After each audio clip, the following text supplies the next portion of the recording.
الله نحرسته عامر إسماعيل محمد أجل قدلي مقالة مقدشو المقال كان مقال كورينا عبد الناصر دهبلان كجهلي عبد الناصر دهبلي طبعا حندي شيء يا رئيس سمال لانو أنا مركي هورنا يدين شيء مقال كان كوريا تداوتو waxaan kaga hadlayay in dad badan oo taargadi ay jiraan dadka ugu horeeyana aan idinku wali waliba kuwa lacagteeda ku qaata sidii la idin dhameyn lahaa reer Soomaaliland ayaa iyaga laftirkooda sharqooladoodu ay jiraan baan idinku goobsan baa kamid ah qofkan ka hadlayay iyadu waxa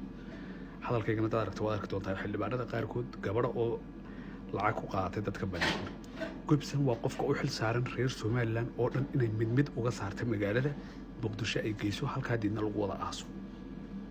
rag badan baan ogahay Cabdi Naasir laftarkiisa aad bay isku dhawaan jireen kan yara kale waa tala dilay maanta